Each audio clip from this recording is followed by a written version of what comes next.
तीन दामाद की सास पार्ट 2। अब तक आपने सुना कि कावेरी जी अपनी तीनों बेटियों ईशा, मोहिनी और सुहाना की शादी तीन घर जमाई लड़कों के साथ करवा देती है। उन्हें लगता है कि ये लड़के शायद घर का कामकाज संभाल लेंगे, लेकिन उनके तीनों घर जमाई बहुत आलसी थे। वो नौकरी भी नहीं करते थे और बाहर का काम भी नहीं। कावेरी जी ने अपनी बेटियों से कहा कि वो प्रेगनेंसी का बहाना बनाकर अपने पतियों को सबक सिखाए। अब सुनिए आगे। मम्मी, आपने जैसा कहा था हमने वैसा ही किया, लेकिन देखिए ना, विवेक का हाल तो वैसा का वैसा ही है। घर में ना सुबह का नाश्ता बनता है और ना खाना। नौकरी पर जाने की बात करूं तो खाने को दौड़ते हैं मुझे।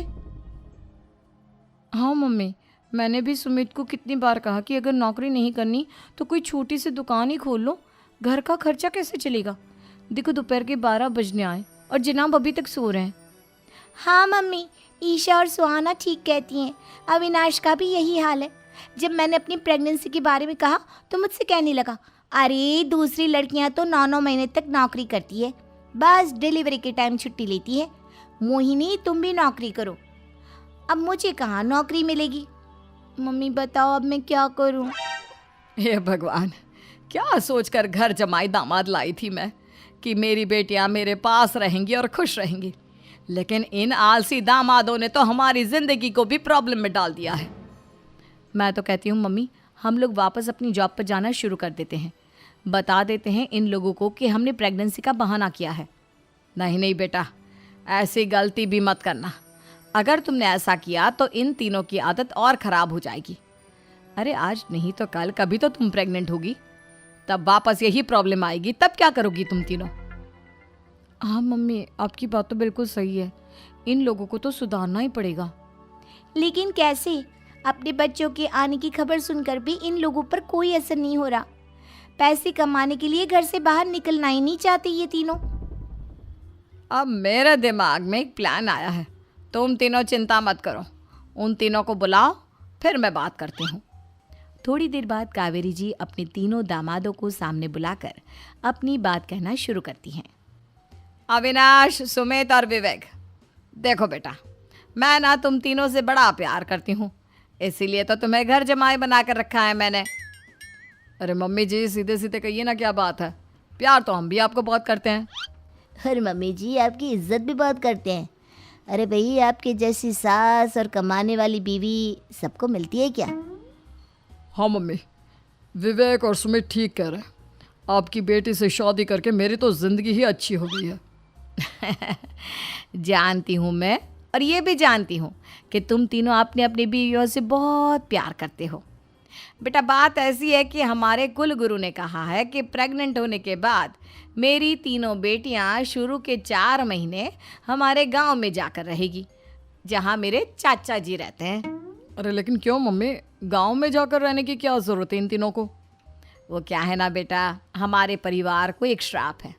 अगर मेरी बेटियों ने यहाँ पर बच्चा पैदा करने की कोशिश की तो उनके बच्चों को कुछ भी हो सकता है। इसलिए अब से लेकर 4 महीने पूरे होने तक इन्हें गांव वाले घर में रहना पड़ेगा। हाँ तो इसमें प्रॉब्लम क्या है मम्मी जी? हम भी वहाँ जाकर रहेंगे, पिकनिक मनाएंगे। अरे भाई, बीवी जहाँ हम भी वहाँ। हाँ यार, आइडिया तो बहुत अच्छा है। शहर की ज़िंदगी में रह रहकर परेशान हो चुके हैं, अब कुछ दिन गांव में बिताएंगे। तुम लोग समझने की कोशिश क्यों नहीं करते। तुम में से कोई भी वहाँ नहीं जा सकता, और मैं यहाँ रहूँगी ना तुम तीनों के साथ। 4 महीने की तो बात है, उसके बाद ये तीनों ही लौट कर आ जाएंगी। ठीक है मम्मी जी, अब हमारे बच्चों का सवाल है तो ये तो करना ही पड़ेगा। कावेरी अपनी तीनों बेटियों को कुछ दिन के लिए घर से बाहर कहीं दूसरे शहर में रहने के लिए भेज देती है। कुछ दिनों के बाद, अरे मम्मी जी, बहुत दिन से पिज्ज़ा नहीं खाया, मंगवाइए ना। क्या बताऊं बेटा, पहले तो बेटियां खर्चा दे देती थी क्योंकि उनकी नौकरी थी, लेकिन अब तो मेरे पास पैसे ही नहीं बचे। थोड़े बहुत पैसे हैं जो बच्चों की डिलीवरी में काम आएंगे। लेकिन मम्मी जी, आपकी बेटियों को वापस आने में तो अभी बहुत वक्त बाकी है। वही सोच सोच कर परेशान हो रही हूँ। सोच रही हूँ कल से दूध भी बंद करवा देती हूँ। अब दूध वाले को देने के लिए पैसे भी तो नहीं है ना। अरे नहीं नहीं मम्मी जी, अगर दूध भी बंद करवा दोगी तो मुझे चाय कहाँ से मिलेगी, और चाय के बिना मैं तो मर ही जाऊँगा। क्या करूं बेटा, इसके अलावा हमारे पास कोई ऑप्शन नहीं है, मेरे पास पैसे ही नहीं बचे। इस तरह कावेरी जी धीरे धीरे अपने तीनों दामादों को पैसे देना बंद कर देती हैं और घर में खाने पीने की चीज़ें लाना भी बंद कर देती है। अब वो तीनों बुरी तरह से परेशान होने लगे थे और इसलिए एक दिन तीनों प्लान करके घर से बाहर निकलते हैं और बाजार में जाने के बाद यार अच्छा खाना खाए हुए कितने दिन हो गए, पता नहीं कब अच्छा खाना मिलेगा। हमारी बीवियों के जाने के बाद तो हमारी हालत भिखारियों जैसी हो गई है यार। कुछ भी हो, मुझे तो आज पिज्ज़ा खाना ही खाना है। जेब में 1 रुपया नहीं और पिज्ज़ा खाएगा, कहाँ से आएंगे पैसे? अरे देख वहाँ सामने बोर्ड पर क्या लिखा हुआ है, कंप्यूटर पर काम करने के लिए एक आदमी की आवश्यकता है। भाई मैं तो जा रहा हूँ, काम करूँगा और शाम तक पैसे लाकर आराम से पिज्ज़ा खाऊंगा। जा जा, तुझे कोई काम नहीं देने वाला, हम तो घर जा रहे हैं। चल भाई सुमित। सुमित और अविनाश वहाँ से चले जाते हैं और विवेक उस कंप्यूटर शॉप पर सारा दिन काम करके 5,000 रुपये कमा कर घर लौट कर आता है और अपने खाने के लिए अच्छी अच्छी चीज़ें भी लेकर आता है। ये देखकर विवेक और सुमित के दिल में भी कुछ पैसे कमाने की इच्छा जागती है। अरे सुबह सुबह कहाँ चल दिए तुम? मम्मी जी एक बहुत अच्छी जगह मिली है, कंप्यूटर पर काम करने के 5,000 मिले थे कल मुझे। अगर रोज़ काम करूँगा तो पूरे 40,000 की तनख्वाह। अरे वाह, ये तो बहुत अच्छी बात है दामाद जी, आपको जाना ही चाहिए। सुमित और अविनाश विवेक को इस तरह तरक्की करते देखकर परेशान हो जाते हैं और वो दोनों भी काम की तलाश में निकल पड़ते हैं। धीरे धीरे उन दोनों को भी काम मिल जाता है। अब कावेरी के तीनों दामाद छोटी मोटी नौकरी करके अच्छा पैसा कमाने लगे थे। एक दिन कावेरी उन्हें अपने पास बुलाती हैं। अरे वाह, विवेक 40,000 कमा लेता है, अविनाश 60,000 और सुमित तुम भी 40,000 के आसपास कमा ही लेते हो। कुल मिलाकर तुम अच्छे खासे पैसे कमा रहे हो बेटा। हाँ मम्मी जी, बहुत मज़ा आता है जब महीने के एंड में मोटी रकम हाथ में आती है।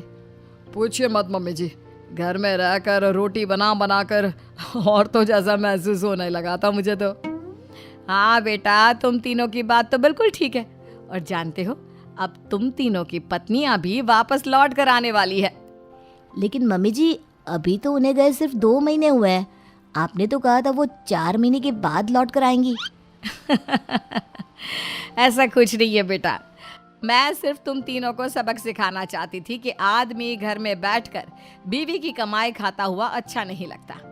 इस दुनिया में हर इंसान को मेहनत करनी चाहिए, काम करना चाहिए, चाहे वो औरत हो या आदमी, ताकि अपने परिवार को संभाल सके। कावेरी की बात सुनकर उन तीनों को अपनी गलती का एहसास होता है और कावेरी उन्हें सच बता देती है कि ईशा, सुहाना और मोहिनी शहर में ही कहीं दूसरी जगह रह रहे थे। शाम के वक्त उन तीनों की पत्नियां लौट कर आ जाती है और कावेरी जी का परिवार एक खुशहाल परिवार की तरह रहने लगता है।